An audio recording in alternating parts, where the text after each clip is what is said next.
नमस्कार दोस्तों, आज जिस विषय पे बात करेंगे बड़ा इम्पोर्टेंट विषय है और नई जनरेशन के संबंध में ये बहुत ही ज़्यादा इम्पोर्टेंट हो जाता है। रीज़न ये है कि जैसे मैं आपको एक इंसिडेंट बताता हूँ, एक किसी के साथ मेरी बात हुई थी तो उस कन्वर्सेशन के बाद मुझे ऐसे लगा कि ये चीज़ जो है, ये जो नई जनरेशन में ये चीज़ है बहुत ज़्यादा कॉमन हो रही है और इसके बारे में हमको बात करनी चाहिए। तो हुआ ये कि एक लड़की ने मुझसे ये सवाल किया कि मुझे 2 लड़कों के बीच में कन्फ्यूज़न है कि मैं किसको अपने लाइफ़ पार्टनर के लिए चुनूँ। तो मैंने उनसे पूछा कि उनकी बर्थ डिटेल्स क्या हैं और सब चीज़ें।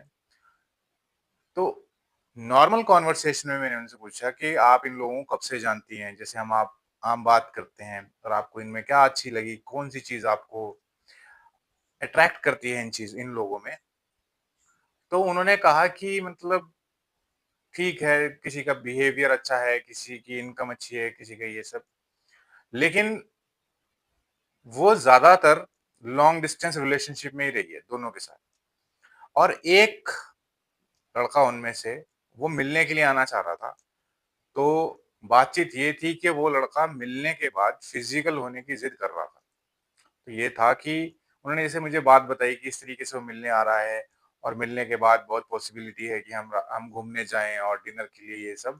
तो बातें खुलते-खुलते यहाँ तक खुल गई कि ऐसी पॉसिबिलिटी है कि हम एक साथ रुकें और ट्रिप पे जाएँ, घूमने जाएँ और कुछ फिज़िकल चीज़ें भी पॉसिबल हैं।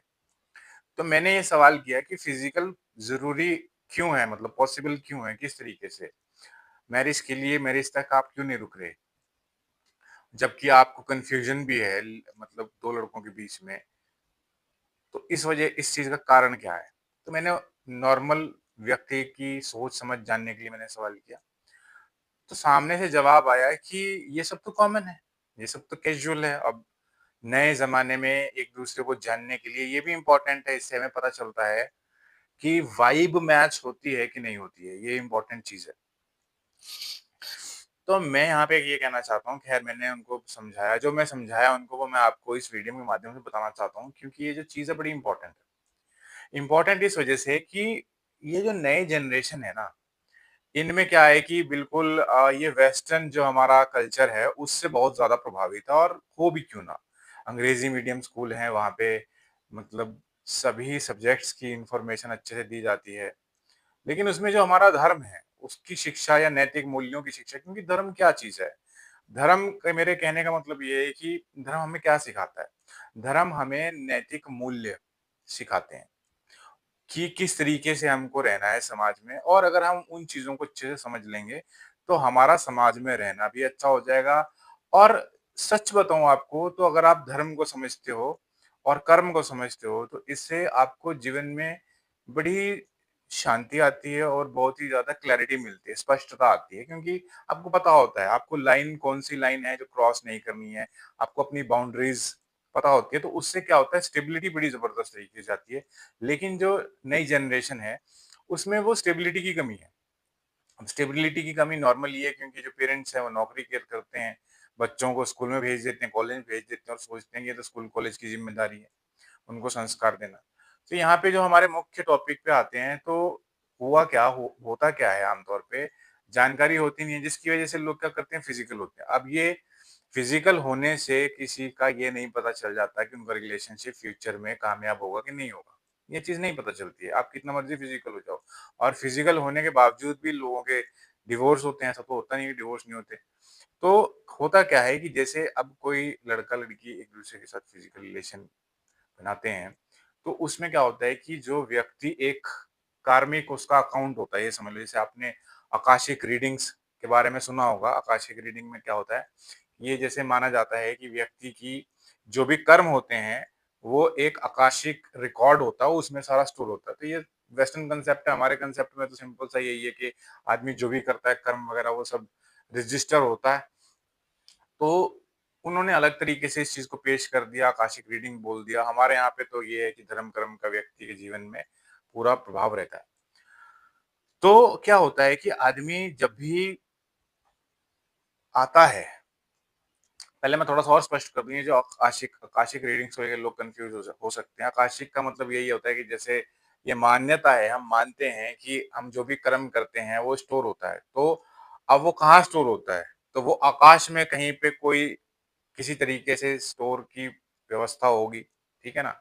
तो उसी को लोगों ने आकाशिक रीडिंग बोल दिया, मतलब थोड़ा-सा सहूलियत के लिए कि आसानी रहे। बाकी वो तो मालूम ही है कि ये सब चीज़ें स्टोर मतलब वो इनको कोई रजिस्टर पे लिखने की तो ज़रूरत नहीं है। लेकिन आम आदमी की सोच समझ में थोड़ा आसानी से बैठने के लिए तो थोड़ा-सा उसको ये सब बोल दिया जाता है। तो कहने का मतलब ये है कि हमारे जो कर्म है ना, वो तो हमें पिछले जन्म से लेके अगले जन्मों तक हमारा पीछा नहीं छोड़ते हैं। चाहे आप अच्छा करो, चाहे बुरा करो, वो सामने आना ही है। लेकिन आप किसी के साथ एक जैसे कोई व्यक्ति है, जैसे गंदा है वो, ठीक है? कीचड़ से लथपथ होके वो बिल्कुल आ रहा है और एक साफ-सुथरा आदमी है, नहा के आ रहा है, अच्छे कपड़े पहन के आ रहा है। तो जब वो दोनों मिलते हैं लेट्स से तो क्या होगा? तो जो साफ है, उसकी वजह से जो गंदा है वो तो साफ होगा नहीं, लेकिन जो साफ है वो भी गंदा हो जाएगा। तो ये इस तरीके से होता है कि मतलब आप बिगड़ते ही हो। उसी तरीके से है कि कोई आदमी है, जैसे आप ये समझ लो कि कोई सत्पुरुष है, अच्छा आदमी है और एक अपराधी किस्म का व्यक्ति है। तो जो अपराधी किस्म के व्यक्ति के साथ एक अच्छा आदमी, शरीफ आदमी सड़क पे चलता है, तो अपराधी की कोई वैल्यू नहीं बढ़ जाती है उससे, कि शरीफ आदमी चल रहा है। बट हाँ, शरीफ आदमी की वैल्यू ज़रूर डाउटफुल हो जाती है, वो संदेहास्पद हो जाता है, वो शक के घेरे में आ जाता है कि ये आदमी इसके साथ क्यों है? इसका मतलब कहीं ऐसा तो नहीं कि ये जो इसके साथ है ये ढोंगबाजी चल रही हो, वास्तविकता में ये भी अपराधी हो। उसी तरीके से क्या होता है, जब 2 लोग आपस में फिज़िकल होते हैं, तो जो उनकी एनर्जीज़ का एक्सचेंज होता है और एनर्जीज़ का एक्सचेंज ऐसे होता है कि अगर कोई जो कार्मिक जो वो लेके चल रहा है, लोड बोल सकते हैं, अगर वो नेगेटिव है, तो जो पॉज़िटिव वाले का भी वो नेगेटिव करने में सक्षम है। इसलिए आप देखोगे जो अपराधी लोग होते हैं या औरतें होती हैं जो कि इस किस्म के काम में लिप्त होती हैं कि गैर मर्दों के साथ रिश्ते बनाना। तो अगर आप इनका देखेंगे रिश्ता, आप इनका जीवन देखेंगे तो बहुत कठिनाइयों भरा होता है। और जो लोग इनके साथ फिज़िकल होते हैं तो उनका भी जो जीवन होता है, अगर आप उन पे भी ध्यान से देखेंगे तो उसमें भी बहुत किस्म की मानसिक समस्याएँ, आर्थिक समस्याएँ या सामाजिक समस्या आपको देखने को मिलेंगी। तो ये कहने का मतलब ये है कि आप किसी के साथ कैजुअल रिलेशनशिप जब बनाते हैं, तो उसको बिल्कुल भी कैजुअल ना समझें, ये प्रॉपर एक्सचेंज ऑफ एनर्जीज़ है। इसी वजह से हमारे शास्त्रों में ये कहा गया है कि जब भी आप मतलब फिज़िकल बनाना चाहते हैं, तो उसके उसके लिए मैरिज बहुत इम्पोर्टेंट है। बिना मैरिज के अगर आप ऐसे ही मल्टीपल रिलेशनशिप्स में जाएँगे, तो वो चीज़ आपको बिल्कुल आगे चल के वो आपके भाग्य में परिवर्तन करेगी। जैसे बोलते हैं ना, शादी करने के बाद जो जीवन है वो पहले जैसा नहीं रहता है। वो जो जिस लाइन पे चल रहा होता है वो या तो ऊपर हो जाता है या डाउन हो जाता है। अगर जिस जिस भी व्यक्ति के साथ आपकी शादी होती है, अगर उसके भाग्य अच्छा, उसकी किस्मत अच्छी है, उसके कर्म अच्छे हैं, तो उसके साथ आपका संबंध अगर बनता है, तो आपके भी जीवन पे सुधार आता है। तो ये सब चीज़ें होती हैं, अगर वो नेगेटिव है तो आपका भी डाउन हो जाता है। इसी वजह से तो कुंडली मिलान होता है। ये सब चीज़ें बड़ी इंपॉर्टेंट है। तो इस वजह से बिल्कुल भी ये गलतफ़हमी मत पालें कि ये सब फिज़िकल है, थोड़ी देर का मनोरंजन है, इट्स ओके। नो, ये सही नहीं है। इसके बहुत दूरगामी परिणाम होते हैं और व्यक्ति के जीवन को पूरी तरीके से बर्बाद करने की क्षमता रखती है ये चीज़। इसलिए आप किसी के साथ अब लव मैरिज वगैरह कॉमन हो गया, पहले तो हमारे यहाँ अरेंज मैरिज का सिस्टम था और वो ज़्यादा बेटर था, इनफैक्ट वो प्रैक्टिकल था। लेकिन चलिए, लव मैरिज लोग करते हैं, एक-दूसरे को समझ के करना चाहिए। फ़िल्मों ने लोगों की मानसिकता थोड़ी बदल दी है कि जैसे अरे! किसी अनजान व्यक्ति के साथ सारी ज़िंदगी कैसे बिता सकते हो? तो अब जान-पहचान के भी तो आप कौन से बस ही रहे हो, ज़्यादातर जो लोग हैं। वही सेम चीज़ है और ये जो सोच थी अनजान व्यक्ति के साथ सारी ज़िंदगी कैसे बिता सकते हो, तो वो जो अनजान देखे जाते थे, वो खानदानी लोग देखे जाते थे। ऐसे नहीं कि सड़क पे चलते हुए किसी के साथ शादी कर दी। ख़ैर वो सोच अलग है। लेकिन अब जो जान-पहचान के शादियाँ कर रहे हैं, तो वो कितनी चल रही हैं। लव मैरिजेज़ कितनी चल रही हैं, वो उसमें आप डिवोर्स रेट देखो। तो हम यहाँ पे ना तो लव मैरिज के पक्ष में हैं, ना खिलाफ हैं, हम पक्ष में हैं कुंडली के। अगर व्यक्ति की कुंडली मिलती है, चाहे लव मैरिज करे, चाहे अरेंज मैरिज करे, तो वो रिश्ता चलता है और नहीं मिलती, तो वो नहीं चलता है। पहली बात तो ये, और दूसरी बात ये है कि इस तरीके से फिज़िकल रिलेशनशिप अगर आप बनाओ, तो उसका खामियाज़ा आपको बहुत लंबे समय तक भुगतना पड़ता है।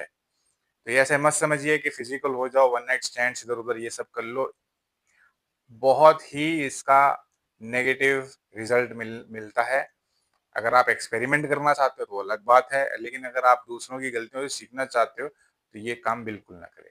फिर भी आप किसी भी प्रकार का कोई सवाल हो, पूछना चाहते हो, तो आप कमेंट सेक्शन में पूछ सकते हैं।